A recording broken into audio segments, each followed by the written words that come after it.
Hello, NBA fans. Every day we have news about the Los Angeles Lakers.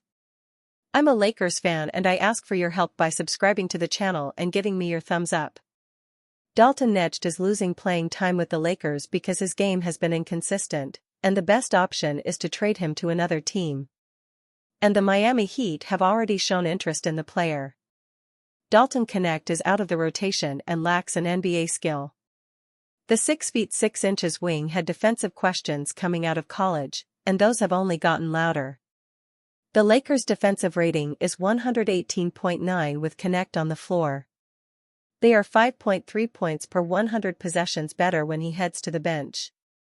He was supposed to make up for it by being an offensive weapon capable of getting buckets and spacing the floor. Some were even calling him the steal of the draft when he fell to 17th overall. Sadly, Lakers fans have not seen that three-level scorer in his first 2 NBA seasons. Knecht's three-point shooting is a worry. He couldn't buy a jumper in Summer League and has begun this season making just 32.6% of his first 46 three-point attempts. Injuries have opened minutes, but bad defense and poor shooting make Knecht rate as a replacement-level player by VORP. The Lakers need to put Knecht in positions to succeed. They should be trying to create open looks for him to boost his confidence. LA needs him to play a key role in the franchise taking the next step. It could be as a productive role player or trade piece.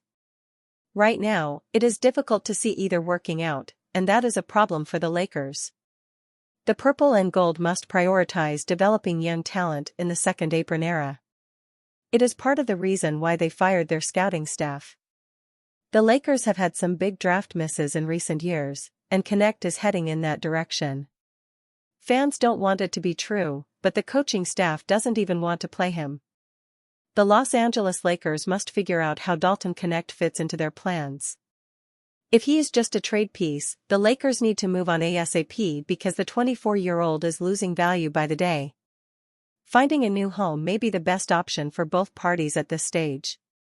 It will save the Lakers from the embarrassment of how they are handling Knecht if nothing else. Lakers are finally making a Bronny James realization fans already knew. Bronny doesn't fit on the Lakers. The Los Angeles Lakers are finally realizing Bronny James is not ready for the NBA after watching him struggle in the G League. The 20-year-old guard got a few NBA opportunities early in the season, but failed to impress in any of them. Bronny averaged just 10.2 minutes per game and shot 28.6% from the field. He wasn't getting extended run and was making head coach J.J. Redick look downright ridiculous. The Lakers finally demoted him to the G League for 2 games, but the results weren't much better. He shot 38.1% from the field and 23.1% on his three-point attempts. Bronny was used much more on the ball, but it didn't help his shooting efficiency. LeBron's son won't have the ball in his hands for the Lakers. They have Luka Doncic, Austin Reeves, and his father to run the show. Gabe Vincent is also ahead of Bronny in the ball-handling pecking order. The 21-year-old needs to thrive as a shooter and defender to play for the Lakers, but he doesn't fit that mold. Lakers are realizing Bronny James isn't ready for the NBA. James has taken 182 three-point attempts when combining his NBA and G League stats in his first 2 seasons, but he has only made them at a 31.3% clip. The Lakers have title aspirations. They don't want to have an inexperienced 21-year-old running the show. If he can't knock down open shots, the Lakers can't trust him to be on the floor. Bronny averaged 11.0 points, 8.0 assists, 3.5 rebounds, and 1.5 steals during his first 2 games with South Bay in this year's tip-off tournament. Those numbers are strong, but not what fans want to see from an NBA player in a lesser league. At minimum, the Lakers wanted more efficiency and defense in the tiny sample. NBA players dominate the G League. Bronny certainly isn't doing that. He produced 0.0 win shares and sits at 0.033 win shares per 48 minutes, with 0.100 being the league average. The former second-round draft pick has been below league average in the developmental league. Lakers fans who watch the games know James isn't ready. The Lakers are 7.3 points per 100 possessions better with him on the bench this season. He has struggled to make shots and even turned down some open looks. Confidence is a must in the NBA, and Bronny just doesn't have it yet. There is still hope. The 6 feet 2 inches guard just turned 21. He is years away from his prime and already a fan favorite. Bronny James will keep getting opportunities on name value alone. Fans know he is working on his craft. James isn't NBA ready, but that doesn't mean he won't get there. Los Angeles Lakers fans would love to see Bronny James blossom into a nightly rotation player. It won't happen quickly, but the talent is there. He isn't ready for the bright lights right now. The Lakers need to let James play in the G League this season and get those valuable reps. His development is important, and the Lakers are realizing that is exactly what he needs. Hall of Famer Tracy McGrady slams Lakers roster for major shortcoming. At 13-4, the Luka Doncic/Austin Reeves/LeBron James Los Angeles Lakers are off to a robust start on the young 2025-26 NBA season. LA has won its last 5 straight games and currently occupies the number 2 seed in the competitive Western Conference. The mighty Oklahoma City Thunder have lost just one game this season, and at 18-1 are the top seed in the West so far, without their second-best player, All-NBA small forward Jalen Williams, available for a second of game time yet. The Denver Nuggets, the conference's 3rd seed, also sport a 13-4 record. The 12-4 Houston Rockets and the 12-5 San Antonio Spurs round out the West's top 5. Former 7-time All-NBA small forward Tracy McGrady, for one, is skeptical that the current Lakers roster can compete for the West crown in the playoffs. Now an analyst for NBC/Peacock along with his fellow Hall of Famer and step-second cousin once removed Vince Carter, McGrady projected the Lakers' playoff ceiling and called them out for their biggest roster issue after the club's 135-118 defeat of the LA Clippers. The post-game panel also included Maria Taylor and former Boston Celtics champion bench power forward Brian Scalabrine. McGrady seemed pessimistic about the ability of the Lakers' roster depth to help the club successfully battle the Oklahoma City Thunder or Denver Nuggets, the 2 other top teams in the Western Conference by record. Depth questions. I don't think this team, as presently constructed, can survive OKC or a Denver team that has depth, has size, speed. I don't think they can sustain that, McGrady opined. If you look at this roster constructed, what did you see on this bench that can give you consistency in a 7-game series against OKC or Denver? The Lakers' 51% field goal rate ranks 1st in the league, and the Lakers rank 7th in offensive rating, 118.4. LA is fairly middle of the road in point differential, 14th at plus 3.4, defensive rating, 114.9, good for just 17th among 30 teams.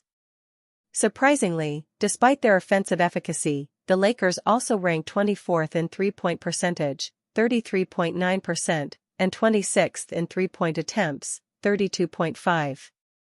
So why has LA been so good at all? Its 2-man backcourt tandem of Doncic and Reeves has been absolutely lethal as scorers and distributors. With James back, questions abound about the Lakers' ability to balance the trio's lackluster defense, but it's clear that Los Angeles still packs a punch on the other end. The Lakers have managed to improve their depth by bringing in free agent summer additions DeAndre Ayton, Marcus Smart, and Jake LaRavia. Lakers should have this trade with a rival completed in less than 1 month. Lakers could solve their defensive woes with a simple move. LAKERS at Lions NFL game recap for November 27, 2025. The Los Angeles Lakers could get Keon Ellis and Devin Carter from the Kings for virtually free if they can convince Sacramento that Dalton Connect jumpstarts their rebuild. Ellis is an elite defender and career 43.1% three-point shooter, but is struggling to get minutes. Carter was a lottery pick in 2024 that the Kings talked about dumping in the offseason, subscription required. One team's castoffs could quickly turn into gold for the Lakers. LA is 17th in defensive rating, but has their eyes set on title contention. They hope LeBron James can offer a boost. Betting on a 40-year-old to revamp an entire unit seems foolish even if he is the GOAT. The Lakers want to be top 10 and need a strong point of attack defender to realize that. Ellis could be that option, and Devin Carter has sneaky defensive upside. The Lakers would get younger with two players who fit Luka Doncic's timeline. They have traded Connect once before and are likely to do so again. This time, the deal sticks and raises the Lakers' ceiling. Lakers should trade for Keon Ellis in less than 1 month. Here is a look at the specifics of this trade. Los Angeles Lakers receive Keon Ellis, Devin Carter. Sacramento Kings receive Dalton Connect, Jackson Hayes. 2030 first-round pick swap. This could turn into a genius trade by the Lakers.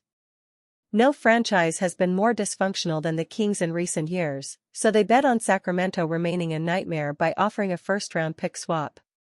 Sacramento is not developing either player and clearly would like to move on from both. There is no way they say no. The Lakers throw in Dalton Connect and Jackson Hayes to make the salary work. Connect was out of the rotation when LeBron James returned. They would be thin at the 5 behind DeAndre Ayton, but this deal allows head coach J.J. Redick to go small in the second unit. Los Angeles wants to put shooting and defense around Luka Doncic. Ellis offers both and gives them a true 3-and-D guard without mortgaging the one tradable first-round draft pick at their disposal. Ellis will be an unrestricted free agent in the offseason, but the Lakers have a ton of cap space. They could explore his fit before determining if they want to pay him long-term. LA desperately needs a young talent with upside. Devin Carter has struggled in his first 2 NBA seasons, but he was a lottery pick for a reason. The Lakers would be buying low and could help the 6 feet 2 inches guard reach his ceiling. Fans may not love this trade, but it could turn into Connect and Hayes for Ellis and Carter straight up if the Kings are worse than the Lakers in 2030. Los Angeles fills a need and gets 2 young talents as they attempt to build their roster around number 77. The Los Angeles Lakers will be active and aggressive, and it is an underrated move like this that could lift them into title contention. LA has the top-end talent, but needs the right group of role players. Getting 2 potential difference makers at a low cost seems like a no-brainer for the purple and gold. Lakers dodged a massive letdown that is now plaguing the Warriors instead. The Los Angeles Lakers are better off for avoiding Al Horford after all. The Los Angeles Lakers were in the hunt for a solution to their starting center spot in the 2025 offseason. They landed on DeAndre Ayton. Before that was the case, there was a brief time when Al Horford was a name connected to the Lakers as a potential fix to that problem. Michael Scotto reported at the start of free agency, Al Horford has received interest from several contending teams since the start of free agency, including the Boston Celtics, Golden State Warriors, New York Knicks, Denver Nuggets, Cleveland Cavaliers, and Los Angeles Lakers. Theoretically, the fit made sense. Horford was aging, but his last season with the Boston Celtics showcased him as a player who had remained productive. The popular thought was that any team acquiring the former NBA champion would have gotten a strong short-term stopgap at center. The Golden State Warriors, who also needed a boost in the frontcourt, eventually won the sweepstakes for his services. With just over a month of the NBA season in the books, the Lakers are quietly really glad things wound up going the way they did. DeAndre Ayton has outperformed Al Horford in every way possible for Lakers. When it comes to pursuing aging veterans, especially of an advanced age like Horford, the problem is you really never know when the wheels are going to fall off the bus. When it comes to the offensive end, at the very least, the time has been now for the Warriors center. Horford has been brutal when it comes to the scoring department. After remaining an effective stretch big in 2024-25 with the Celtics, the scoring efficiency has taken a nosedive for him with the Warriors. Not getting the expected contributions from Horford is one of the many reasons as to why the Warriors have struggled out of the gates in 2025-26. Their unimpressive record has them lagging way behind the Lakers, who can only smile in the process. Ayton has been a great addition for Los Angeles. The Lakers center has quietly been one of the most important breakout players for the team, playing a leading role in J.J. Redick's squad getting out to a strong 11-4 start. Ayton has averaged 16.5 points, 8.8 rebounds, and 0.9 blocks per game in 14 appearances for the Lakers. The 27-year-old is also shooting a career-high 69.9% from the field. There is still time for Horford to turn things around in Golden State. Veterans tend to perform better as the year goes along, and they really get their feet under them. As things stand, the Lakers will be satisfied with missing out and getting Ayton instead. Lakers LeBron James reveals ultimate plan for son Bronny. Bronny James has been in the spotlight his entire life. With James' father, LeBron, being arguably the best player ever to touch a basketball, the 21-year-old Los Angeles Lakers guard was bound to have high expectations from the get-go. Upon joining the Lakers in 2024, James received heavy scrutiny from skeptics who weren't sold on Los Angeles drafting the USC product solely on talent/upside. James averaged 4.8 points and 2.1 assists per game on 36.6% shooting from the field and 26.7% from three-point range. While James, averaging 2.2 points and 1.1 assists on subpar shooting splits through 38 games, is off to a slow start to his NBA career, he should be pleased with the ultimate plan his four-time NBA champion father revealed for him. "I just want him to, he has to walk his own journey," the Lakers' 40-year-old star stated during a recent episode of his Mind the Game podcast. "I can give him the blueprint, and I can give him some of the things that I've seen, but I want him to walk through the fire as well." James will undoubtedly be better served running his own race in the big leagues. While it's common for sons to try their hand at following in their father's footsteps in every way imaginable, it's always been more logical for the younger generation of hoopers to write their own stories and cement their own legacies. James will always have the luxury of turning to his father for helpful tips and guidance as he navigates life in the big leagues. However, it'll be up to James to ensure he carves out a respectable career in the best professional basketball league in existence, which is how the former number 55 overall pick should want it.